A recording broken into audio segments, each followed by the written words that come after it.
There are moments in history when poverty and negligence collide with such devastating force that entire communities are erased in minutes. San Juanico was one of those places where working families built their dreams in the shadow of danger, never knowing that the Pemex gas facility next door was a ticking time bomb. On a cold November morning in 1984, that bomb exploded, and what followed wasn't just a disaster. It was a betrayal of every promise that industry and government had made to keep people safe. The morning mist still clung to the streets of San Juanico when the world changed forever. Children were tucked safely in their beds, mothers prepared for another day of work, and fathers dreamed of better times ahead. None of them knew that beneath their feet, invisible death was already creeping through the air, searching for a spark.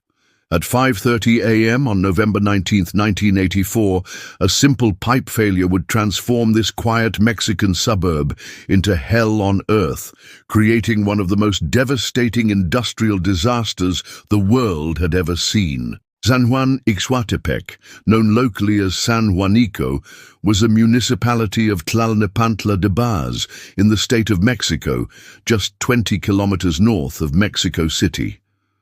This wasn't a wealthy area, far from it.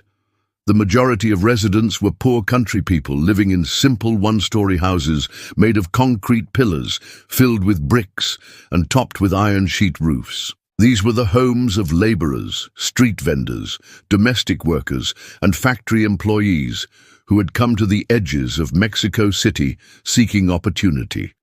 The town housed about 40,000 residents, with another 60,000 living in the surrounding hills and nearby communities. They had built their lives here over decades, creating a tight-knit community where everyone knew their neighbors, where children played in the streets, and where families gathered for celebrations and supported each other through hardships. But there was something else in San Juanico that would seal its fate: a massive, liquefied petroleum gas storage and distribution center owned by Pemex, Mexico's state-owned oil company. The facility was a storage and distribution terminal for liquefied petroleum gas belonging to Pemex. This wasn't just any small operation. The facility consisted of 54 LPG storage tanks, 6 large spherical tanks, of which 4 had a capacity of 1,600 cubic meters, and 2 with a capacity of 2,400 cubic meters, as well as 48 smaller horizontal bullet-shaped tanks of various sizes. At the time of the disaster, the storage tanks contained 11,000 cubic meters of a mixture of propane and butane.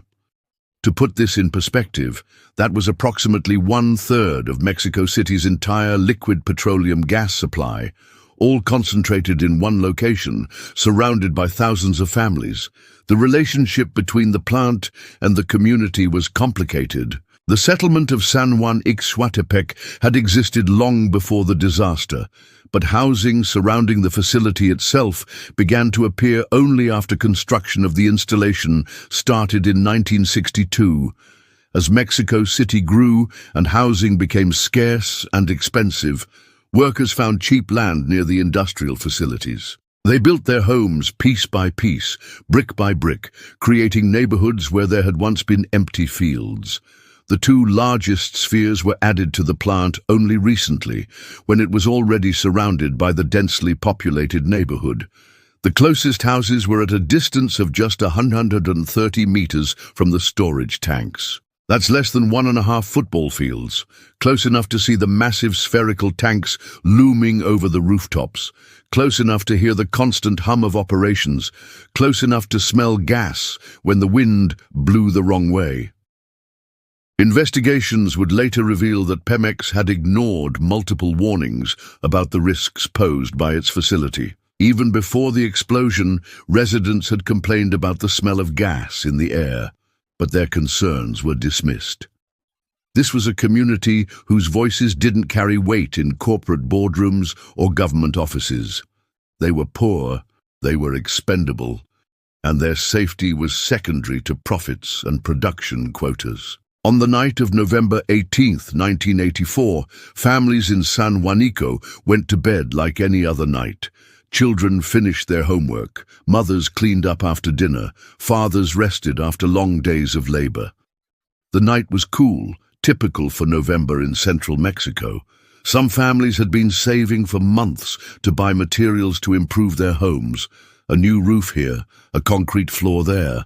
Others were planning for the upcoming Christmas season, hoping to give their children small gifts and prepare traditional meals. In the early hours of November 19th, 1984, the plant was being filled from a refinery 400 kilometers away. This was a routine operation, something that happened regularly to keep Mexico City supplied with cooking gas. Operators monitored gauges and checked pressures, following procedures they had performed countless times before. Sometime before 5:30 a.m., there was a fall in pressure in the control room. The cause of the pressure drop was unidentified, and critically, no one initiated an emergency shutdown. This was the first in a series of failures that would cascade into catastrophe. At about 5:30 hours, an 8-inch feed pipe near the vapor phase of one of the storage spheres ruptured, causing a release of LPG. The official cause of the rupture remains unknown. The release of LPG continued for 5 to 10 minutes. The leak was likely due to a pipe rupture from excess pressure. The vapor cloud built up and was slowly moved by the northeast wind toward the ground-placed flare pit located in the western part of the plant. The gas cloud grew to massive proportions, 200 meters by 150 meters, with a height of 2 meters, creeping along the ground like a toxic fog. In the houses nearest the plant, some people may have stirred in their sleep, perhaps noticing an odd smell or feeling uneasy without knowing why. But most remained asleep, unaware that death was literally at their doorstep, waiting for the smallest spark to unleash hell. At 5:40 a.m., the gas cloud found the flare pit and ignited, resulting in a violent combustion that created a high flame and caused violent ground shock. The cloud caught fire over a large area, creating a massive fireball. Efrain Garcia Dominguez, who was just 11 years old at the time, would later recall the moment that changed his life forever. My mother told me that if I behaved badly, would go to hell, and that those who behave badly burn in that place. When the first explosion occurred at 5:40 a.m., I innocently thought that I was already in hell because of the intense heat. All the windows of our house, 2 kilometers from the Pemex plant, had broken and the walls were shaking. The heat was unbearable. We couldn't breathe. That was enough reason to escape. The initial explosion was just the beginning. The first explosion was registered on the seismograph at the University of Mexico at 5:44:52 a.m. and was followed by a dozen explosions within the next hour, some of them BLEVE-type, boiling liquid expanding vapor explosion, due to rupture of storage tanks. Just 4 minutes after the initial ignition, at 5:44 a.m., the first tank underwent a BLEVE. Over the next hour, 12 separate BLEVE explosions were recorded. At 5:46 a.m. came the second BLEVE, one of the most violent of all. 8 separate BLEVEs were recorded by the seismometer, with the last one at 7:01 a.m. The first and sixth registered the highest strength at 0.5 on the Richter scale. The BLEVE fireballs were up to 300 meters in diameter, and they had a duration of some 20 seconds. Each explosion was more than just a blast.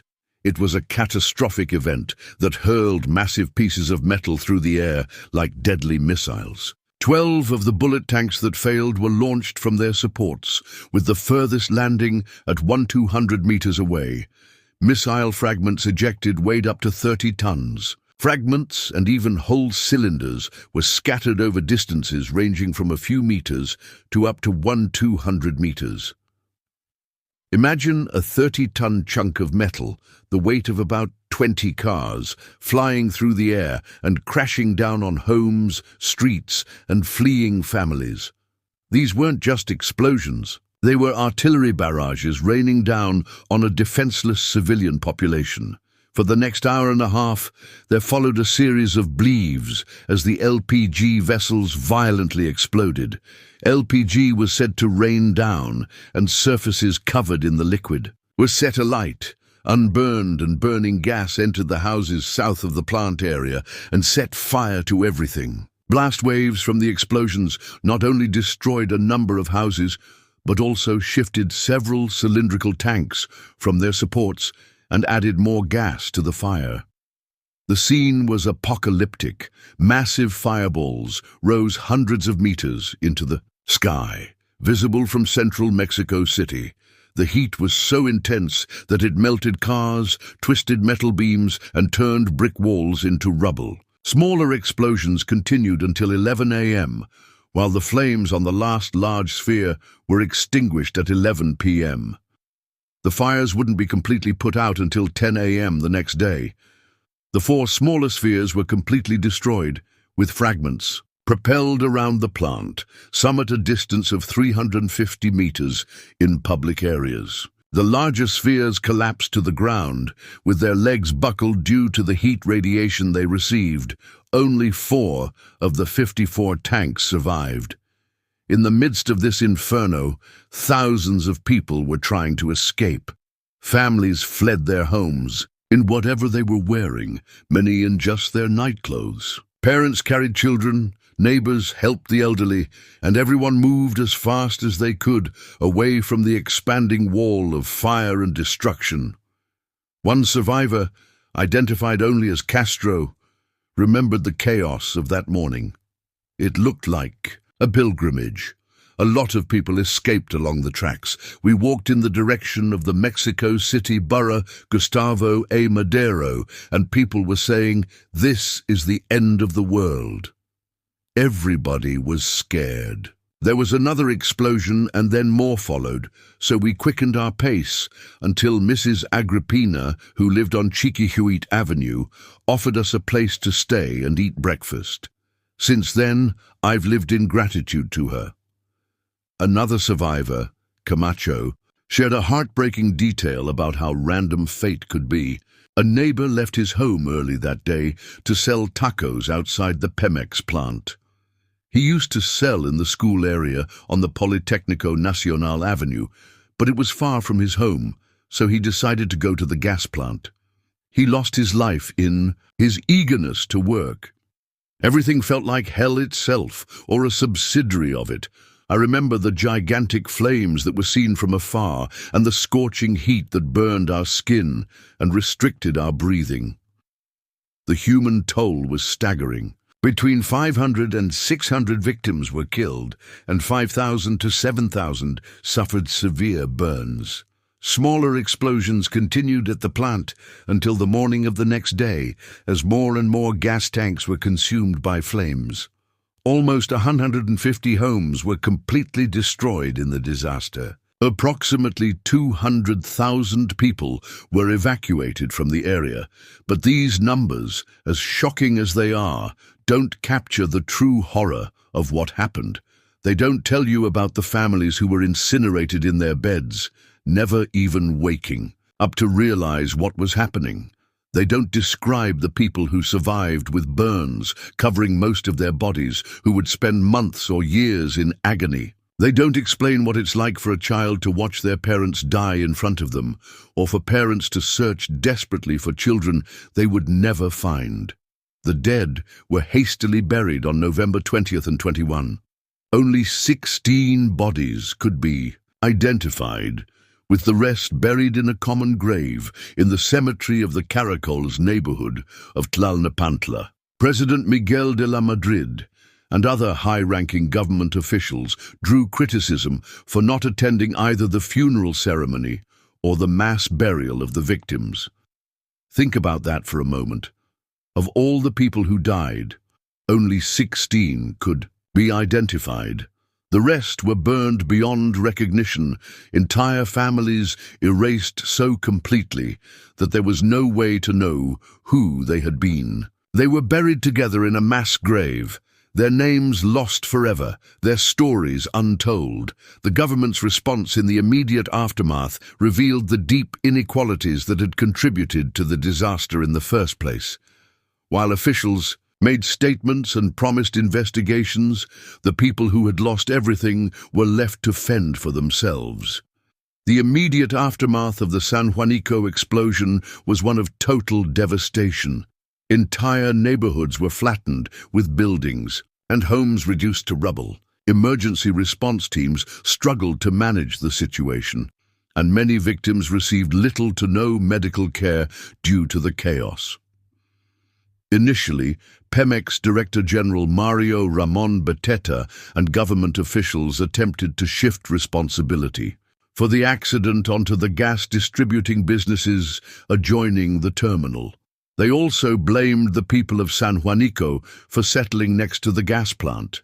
This was adding insult to injury, blaming the victims for being poor, for living where they could afford to live, for trusting that their government and the national oil company would keep them safe.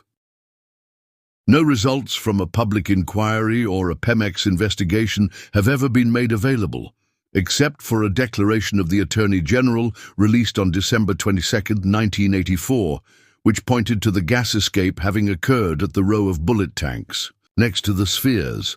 In this press release, it was also stated that the responsibilities were not to be sought in the lack of plant maintenance.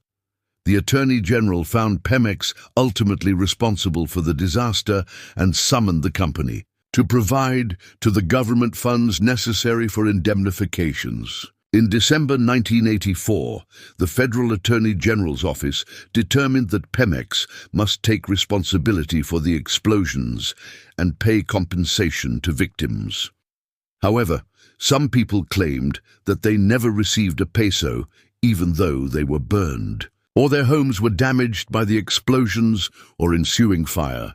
The investigation into what caused the disaster revealed a cascade of failures that made the tragedy almost inevitable. The initial leak of LPG was likely due to a failure in the pipeline system, valve or tank structure, which allowed a large quantity of LPG to leak, forming the vapor cloud. The exact cause of the leak is not known, but likely due to aging infrastructure, insufficient maintenance, or mechanical failure. But the leak itself wasn't the only problem. The facility did not have adequate safety mechanisms to detect gas leaks or contain the initial fire, which allowed the gas leak to spread. There was limited equipment in place, such as effective cooling systems to reduce tank temperatures during the fire to prevent the bleeds. The plant had no gas detection system, and therefore when the emergency isolation was initiated, it was probably too late.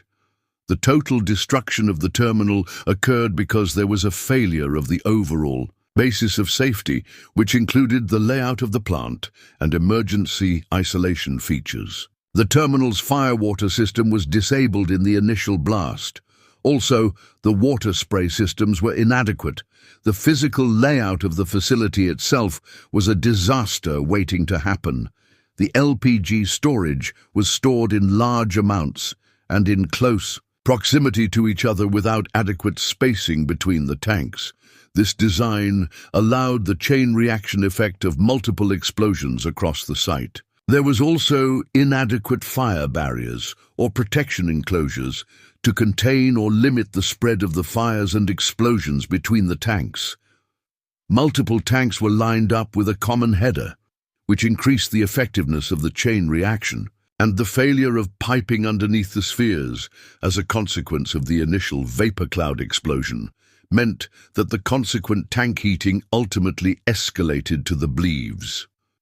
But perhaps the most damning failure was the simple fact that this facility should never have been so close to a residential area in the first place. The San Juanico facility was situated dangerously close to residential areas. This disaster highlighted the importance of placing industrial facilities that handle hazardous materials far away from populated areas to reduce potential casualties in case of an accident. Establishing adequate buffer zones between industrial sites and communities can limit the impact radius of explosions or toxic releases and help protect residents. Despite safety regulations that required LPG facilities to be located away from residential areas, Pemex's plant was placed right next to the homes of 40,000 people. Over the years, the town and Pemex's facility had grown, but little was done to ensure the safety of those living nearby. Poor oversight, negligence, and corruption allowed the plant to operate without proper safeguards. As a result, the town of San Juanico, comprised of working-class families, found itself living next to a deadly industrial hazard. It was clear that both Pemex and the Mexican government had prioritized profits over safety, and the people of San Juanico paid the ultimate price. Pemex's failure to maintain adequate safety measures, combined with the lack of government regulation, created the perfect conditions for a catastrophe. The medical response to the disaster, while heroic in many ways, was overwhelmed by the scale of the catastrophe. A team from Camido of the Swedish National Defense Research Institute was sent to Mexico for an evaluation of the medical emergency management. Members of the team were experienced in bleed accidents. They found that the response in treating the burns of the injured from San Juanico had been effective and supported by considerable local medical resources and experience. However, the sheer number of victims meant that many didn't receive adequate care. Hospitals in Mexico City were flooded with burn victims, many with injuries so severe that there was little doctors could do. The images from the hospitals were horrific. Rows upon rows of people with burns, covering most of their bodies, children crying for parents who would never come, medical staff working without rest to save who they could. Despite the massive loss of life, the government was slow to provide adequate compensation for the victims and their families. In fact, many survivors were left without proper assistance, and the families of the deceased faced bureaucratic delays in obtaining compensation. This failure to act swiftly and effectively led to widespread public outrage. In the immediate aftermath of the explosion, San Juan Ixhuatepec became the focus of national attention. The Mexican government launched a massive relief effort, sending thousands of emergency responders and soldiers to the site. The flames were finally extinguished after 18 hours, but by then the damage was done. Hundreds of people were dead, and thousands more were left homeless, their lives shattered in an instant. The environmental impact extended far beyond the immediate destruction. The environmental impact of the San Juanico explosion was devastating, not only for the immediate area, but also for the surrounding environment. The explosion caused a massive release of toxic chemicals into the air, land, and water, contributing to long-term environmental damage. The contamination from the burning gas and chemicals made the area unsuitable for human habitation for years. The explosion also left a legacy of polluted soil and water sources, which affected the health of residents long after the disaster. For the survivors, the disaster didn't end when the fires were put out. For the survivors, however, the scars of that day remain fresh. Many of those who lived through the explosion still struggle with the trauma, both physical and emotional. Some suffer from severe burns and other injuries that make it difficult to find work, while others grapple with the psychological impact of having watched their friends and family members die in front of them. For the people of San Juanico, the disaster is far from over. It is a constant presence in their lives, a reminder of how vulnerable they are to forces beyond their control. The psychological trauma was particularly severe for children who survived. Many witnessed scenes no child should ever see. Neighbors running while on fire, parents desperately searching for missing family members, bodies in the streets. These images would haunt them for the rest of their lives. Some developed severe post-traumatic stress disorder, jumping at loud noises, unable to sleep, reliving the explosions in nightmares that never seemed to end. Yet, despite the disaster's scale, San Juanico's memory has slowly faded from public consciousness. As the years passed, the focus shifted away from the victims and toward rebuilding. A park was built over the explosion site, and the ruins of the Pemex plant were quietly cleared away. The San Juanico disaster is one of the deadliest industrial disasters in world history, and the deadliest industrial accident involving fires and/or explosions from hazardous materials in a process or storage plant since the Opao explosion in 1921.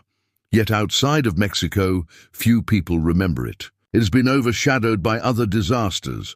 Bhopal, which happened just weeks later, Chernobyl, Fukushima. But for those who lived through it, who lost family and friends, who bear the scars on their bodies and in their minds, San Juanico can never be forgotten.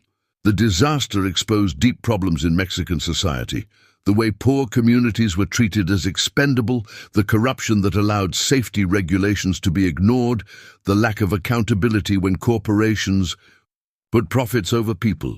It marked a turning point in the realm of industrial safety, leaving an indelible imprint on the hearts and minds of those who bore witness to its devastating consequences. In this article, we delve into the heart of the San Juanico disaster, unraveling its complex causes, examining the changes it catalyzed, and assessing its enduring outcomes. By understanding the lessons learned from this sad event, we honor the memories of those lost and pay homage to the resilience of survivors. The San Juanico disaster served as a wake-up call for Mexico and the global community regarding the importance of industrial safety regulations and protocols.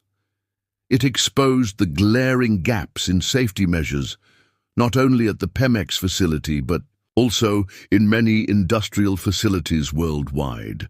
In the wake of the disaster, there was a concerted effort to re-evaluate safety practices in the handling and storage of hazardous materials. Governments and industries around the world took note of the catastrophic consequences that could arise from inadequate safety measures. The lessons were clear, written in fire and blood. The disaster underscored the importance of strict standards. For the storage of volatile gases like LPG, storage tanks must be designed to withstand pressures and potential hazards, with safety features like pressure relief valves and systems to prevent leaks. Regular safety audits, tank inspections, and updated safety infrastructure are critical to prevent failures, especially in high-risk facilities. There were few effective hazard control mechanisms in place to prevent or mitigate the leaks and subsequent explosions at San Juanico. Facilities handling hazardous substances must have robust systems in place, such as leak detection systems that provide real-time alerts for potential leaks. Automatic shutoff systems, ROSOV, remotely operated shutoff valves, that can quickly contain leaks and prevent escalation. Fire suppression systems designed specifically for the types of hazardous materials stored. The fundamental role of land use planning and its rigorous enforcement became all too apparent after the disaster. Planning must be supported by robust risk assessment and accident models. Based on models that did in part benefit from validation provided by the accident itself, safety distances of 300 meters have been proposed between an LPG plant the size of San Juanico's and the nearest houses. But implementing these lessons has been slow and uneven. In Mexico and around the world, poor communities still live in the shadows of industrial facilities. The same economic pressures that drove people to build homes near the Pemex plant continue to force the poor into dangerous situations. Land is cheaper near industrial sites, and when you're struggling to survive, long-term risks seem less important than immediate needs. Despite the government's promises to relocate the community and ensure such a disaster never happens again, little has changed. In many ways, San Juanico was rebuilt much as it was before. Houses creeping close to industrial facilities, safety regulations ignored or loosely enforced, poor communities bearing the risks of industrial development while seeing few of its benefits. The human stories from San Juanico remind us that behind every statistic was a person with hopes, dreams, and loved ones. There was the taco vendor who chose the wrong day to set up near the plant, seeking to save time on his commute. There were the children who went to bed excited about school the next day and never woke up. There were the mothers who died shielding their babies, the fathers who ran back into the inferno trying to save their families, the elderly who couldn't move fast enough to escape. In the aftermath of the disaster, grief-stricken families searched frantically for their loved ones, hoping against hope to find them safe amidst the ruins. The scale of destruction made rescue efforts arduous and slow, with emergency responders working tirelessly to locate survivors and retrieve bodies. The images from those days are seared into Mexico's collective memory. Aerial photographs showed entire blocks reduced to ash and twisted metal. Ground-level images captured the human toll, rescue workers carrying small bodies, families huddled together in shock, the walking wounded with their clothes burned off and their skin hanging in sheets. These weren't just casualties. They were neighbors, friends, family members, an entire community traumatized beyond words. The San Juanico tragedy is often overlooked in discussions of major industrial disasters, particularly compared to more high-profile events like Chernobyl or Bhopal. However, the legacy of the disaster is still felt in the community, with survivors and their families continuing to advocate for justice and recognition.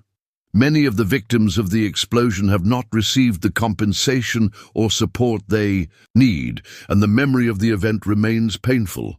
Today, 40 years later, San Juan Ixhuatepec has been largely rebuilt. Where the Pemex facility once stood, there is now a park.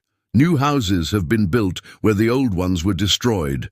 A new generation has grown up, many of whom know about the disaster only through the stories their parents and grandparents tell. But the scars remain, in the burn marks on survivors' bodies, in the empty chairs at family gatherings, in the fear that grips the community whenever they smell gas or hear a loud noise. As we mark 4 decades since the San Juanico disaster, the lessons learned or ignored are more relevant than ever. The explosion wasn't just a tragic accident, but a wake-up call that revealed deep flaws in how industries operate in proximity to vulnerable communities. This catastrophe remains a stark reminder of the dangers of unchecked industrial growth, and the consequences still shape policies, or the lack thereof, across Latin America. The disaster raises uncomfortable questions that remain relevant today. How many communities around the world are living next to similar dangers? How many companies are cutting corners on safety to maximize profits? How many governments are failing to enforce regulations that could save lives? How many more San Juanicos are waiting to happen?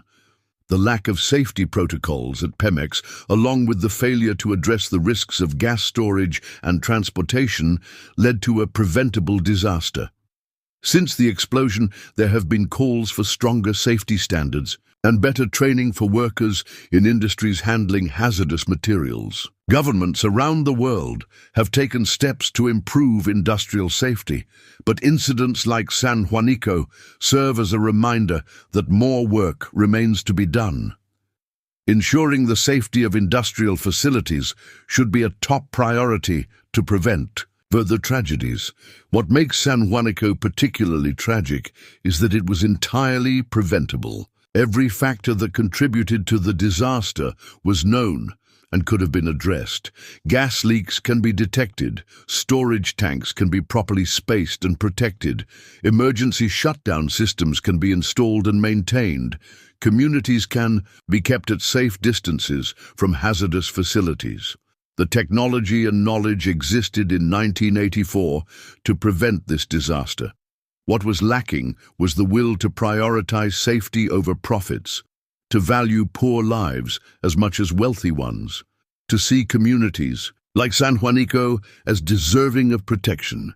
The story of San Juanico is also a story of resilience. Despite the horror they endured, despite the lack of support from their government and Pemex, the people of San Juanico rebuilt. They buried their dead, cared for their wounded, and slowly reconstructed their community. They fought for compensation, demanded accountability, and kept the memory of the disaster alive even as the world moved on to other tragedies. The human cost of the San Juanico disaster was staggering, and the toll it took on the community was immeasurable. Families were shattered, homes were destroyed, and the emotional scars ran deep. In the weeks and months that followed, the survivors faced the daunting task of rebuilding their lives amid the ruins left by the explosion. The survivors formed support groups, helping each other deal with the physical and psychological aftermath. They shared resources, provided childcare for those who had lost parents, and created informal networks to ensure no one was forgotten. In the absence of adequate government support, they became their own safety net, demonstrating the kind of community solidarity that had always characterized San Juanico. Some survivors became activists, traveling to other communities near industrial facilities to warn them about the dangers and advocate for better safety measures. They testified before government committees, spoke to journalists, and kept pressure on authorities to prevent similar disasters. Their message was simple but powerful. What happened to us should never happen to anyone else. The children who survived San Juanico grew up marked by the experience. Some channeled their trauma into careers as firefighters, safety engineers, or emergency responders, determined to save others from what they had endured. Others struggled with survivors' guilt, wondering why they had lived when so many of their friends and family members had died. All of them carried the weight of that November morning, a burden that shaped the rest of their lives. As Mexico developed and industrialized further in the decades after San Juanico, the tensions between economic growth and community safety continued. New industrial facilities were built, often in areas where land was cheap, which meant near poor communities. Environmental and safety regulations were passed, but often weakly enforced. The same patterns that led to San Juanico repeated themselves in different forms across the country.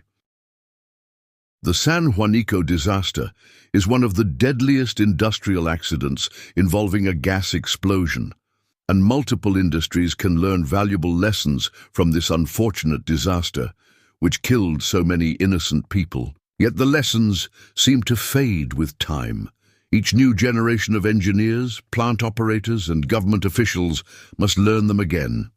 Each new community living near industrial facilities must weigh the economic benefits against the potential risks. Each company must decide whether to invest in safety measures or maximize short-term profits.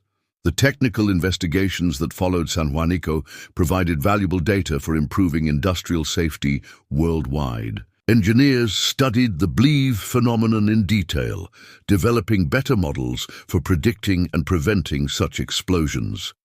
Safety standards for LPG storage were revised and strengthened. New technologies for gas detection and emergency shutdown were developed and deployed. In this sense, those who died at San Juanico contributed to saving lives in other places, their tragedy becoming part of the knowledge base that makes industrial operations safer. But technology alone cannot prevent disasters like San Juanico. They require a fundamental shift in how we value human life, particularly the lives of the poor and marginalized. They require governments that prioritize public safety over corporate profits. They require companies that see communities as partners to be protected, not obstacles to be ignored. They require a society that refuses to accept that some people's lives are worth less than others. On TNO's initiative and through mediation of the local Netherlands embassy, a Dutch team reached the accident site 2 weeks after the facts. International. Experts who studied the disaster were struck by how many warning signs had been ignored. The facility's design violated basic safety principles. The lack of gas detection systems was inexcusable for a facility of this size and danger. The proximity to residential areas defied common sense and established safety guidelines. It was as if every decision had been made with profits in mind and safety as an afterthought. The role of corruption in the disaster cannot be ignored. How did building permits get approved for houses so close to the facility? Why were safety inspections either not conducted or their findings ignored? How did the facility continue to operate and even expand despite known risks? These questions point to systemic failures that go beyond technical issues, to the heart of how power and money influence decision-making in ways that put ordinary people at risk. The media coverage of San Juanico was intense but brief. For a few days, the world's attention focused on the burning ruins and grieving families. International news crews broadcast images of the destruction. Newspapers ran front-page stories about the death toll and the heroic rescue efforts. But then, just 3 weeks later, the Bhopal disaster in India killed thousands more, and the world's attention shifted. San Juanico became yesterday's news, its victims largely forgotten by all but those who loved them. This pattern of attention and forgetting is part of what makes disasters like San Juanico possible. When the cameras leave and the headlines fade, the pressure for change diminishes. Companies go back to business as usual. Governments quietly shelve expensive safety initiatives. Communities are left to cope with the long-term consequences while the world moves on to the next crisis. For Mexico, San Juanico was a national trauma that exposed deep inequalities and systemic failures. It showed how the country's rapid industrialization was leaving its most vulnerable citizens behind. It revealed the weakness of safety regulations and enforcement. It demonstrated the consequences of prioritizing economic growth over human welfare. These lessons were painful but necessary, forcing at least some recognition that development without safety is not true progress. The international response to San Juanico also revealed global patterns in how industrial disasters are perceived and addressed. Disasters in developing countries often receive less sustained attention than those in wealthy nations. The lives lost are mourned, but quickly forgotten. The lessons learned are documented, but not always implemented. There's an implicit acceptance that such tragedies are somehow inevitable in poorer countries, a fatal resignation that perpetuates the conditions that make them possible. Yet, San Juanico also inspired international cooperation on industrial safety. Countries shared expertise and technology. International organizations developed new standards and guidelines. Engineers and safety experts from around the world collaborated on research to prevent similar disasters.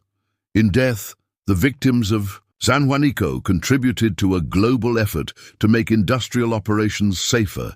The economic impact of the disaster extended far beyond the immediate destruction. Families lost breadwinners.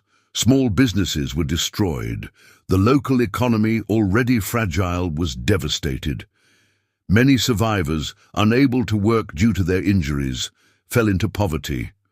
Children dropped out of school to help support their families. The cycle of poverty that had made people vulnerable to the disaster in the first place was reinforced by its consequences. Emergency response plans were either absent or inadequate in San Juanico, contributing to confusion and delays in evacuation and rescue efforts. A strong emergency response plan includes evacuation plans and drills for workers and neighboring communities, established communication protocols between facility operators, emergency responders, and local authorities. The lack of these basic safety measures cost lives that could have been saved. Looking back 40 years later, we can see how San Juanico fits into a larger pattern of industrial disasters that have shaped our understanding of risk and responsibility. Like Bhopal, like Chernobyl, like Fukushima, it showed how the combination of technical failures and human decisions can create catastrophes that destroy communities and lives. Each of these disasters has contributed to our knowledge of how to prevent such tragedies, but each has also shown how difficult it is to translate that knowledge into consistent action. The question that haunts San Juanico is not just how it happened, but why we allow conditions that make such disasters possible to persist. We know how to store hazardous materials safely. We know how to detect leaks and prevent explosions. We know how to plan communities that keep people at safe distances from industrial hazards. Yet around the world, in rich countries and poor, one's communities continue to live in the shadow of danger, hoping that disaster will not strike them. For the survivors of San Juanico, hope is complicated. They hope that their suffering will not be forgotten, that their stories will prevent other communities from experiencing similar tragedies. They hope for justice and recognition, even as the years pass, and those responsible fade from accountability. They hope that their children and grandchildren will live in a safer world, even as they see new industrial facilities being built with what seems like the same disregard for community safety. The legacy of San Juanico lives on in the safety regulations. It inspired in the engineering solutions it prompted, in the awareness it raised about industrial hazards. But it also lives on in the burn scars on survivors' bodies, in the nightmares that still wake people 40 years later, in the empty spaces at family tables where loved ones should be sitting. These dual legacies of progress and pain cannot be separated. Every improvement in industrial safety is built on the foundation of tragedies like San Juanico. As we remember San Juanico, we must ask ourselves hard questions. Have we learned its lessons, or are we simply better at forgetting? Are poor communities around the world any safer today than they were in 1984? Do we value all lives equally when making decisions about industrial development and safety? These questions don't have easy answers, but asking them is essential if we want to prevent future San Juanicos. The story of San Juanico is ultimately a human story, of lives cut short, of survivors struggling to rebuild, of a community that refused to be erased despite the forces arrayed against it. It's a story of how poverty and powerlessness can make people vulnerable to preventable disasters. It's a story of corporate negligence and government failure, but it's also a story of resilience, solidarity, and the enduring hope that things can be better.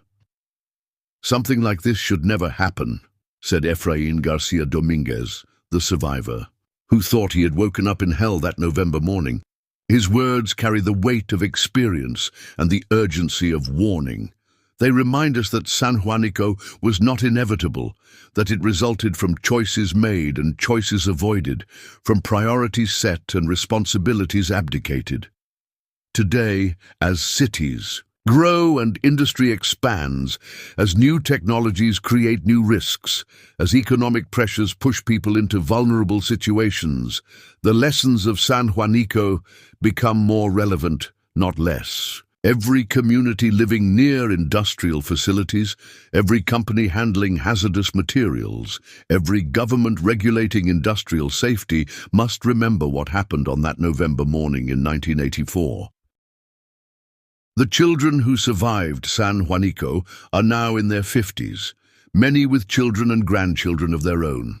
They've lived entire lives shaped by a few hours of horror 40 years ago.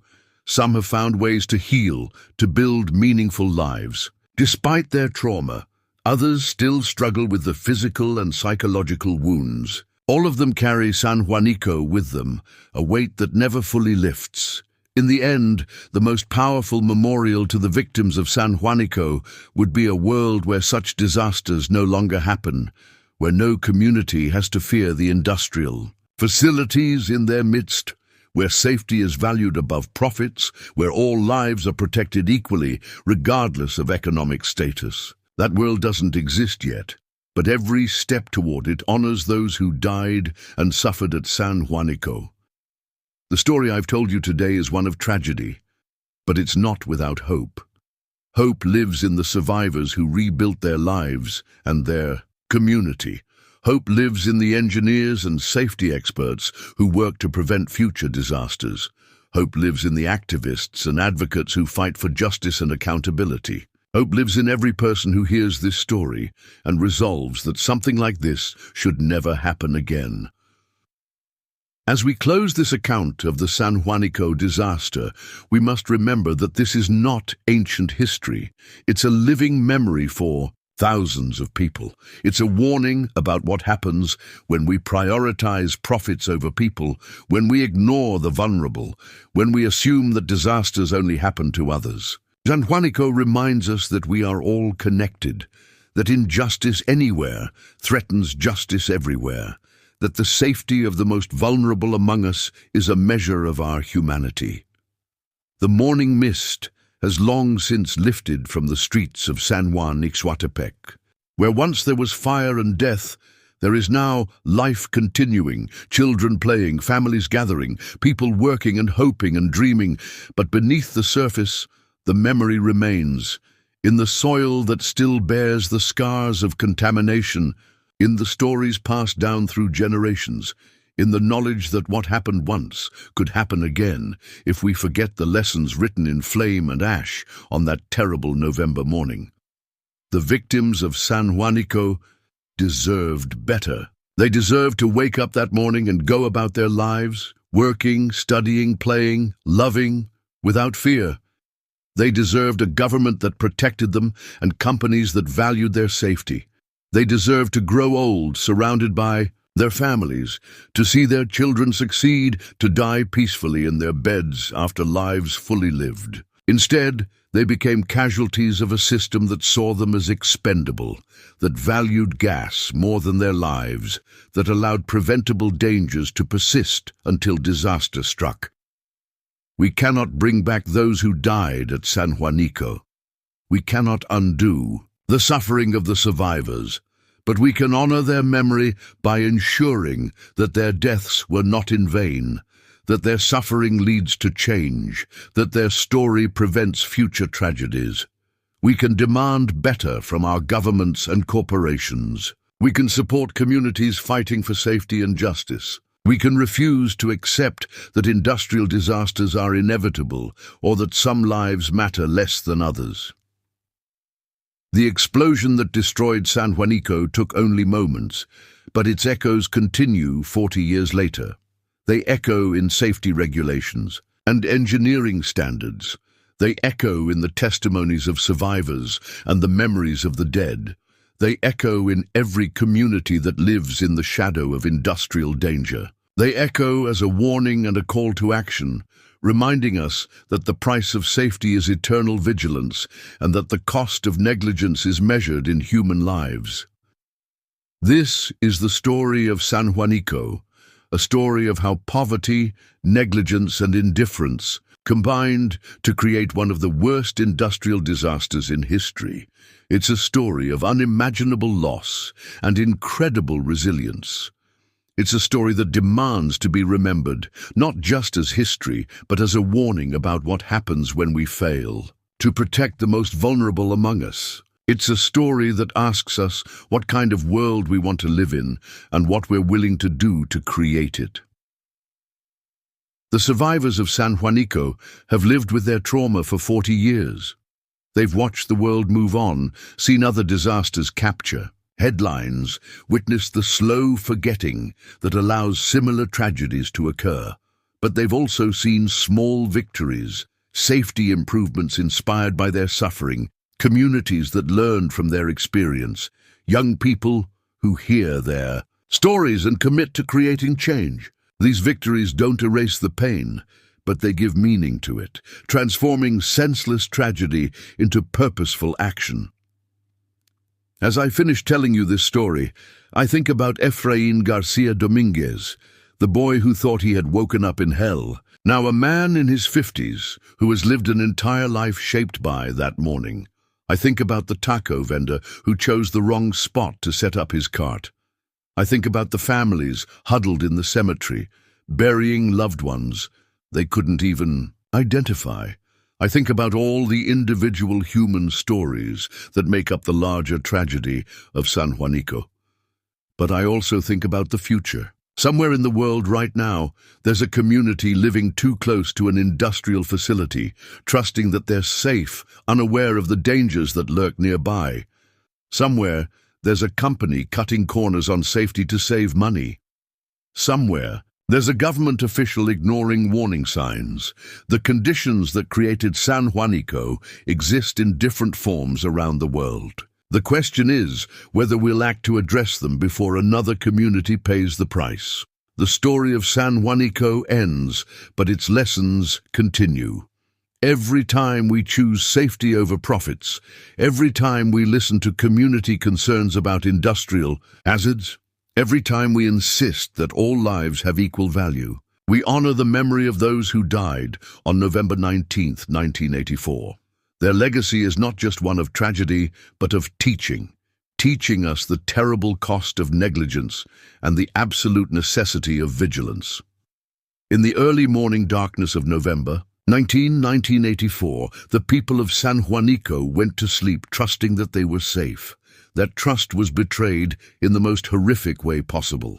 We cannot restore that trust for those who died, but we can work to ensure that such trust is never again betrayed, that no community has to experience what San Juanico endured, that the phrase "never again" becomes more than just words, but a commitment backed by action, resources, and unwavering resolve. This is the story of San Juanico, a tragedy that should never have happened, a warning that must never be forgotten, and a call to action that grows more urgent with each passing year.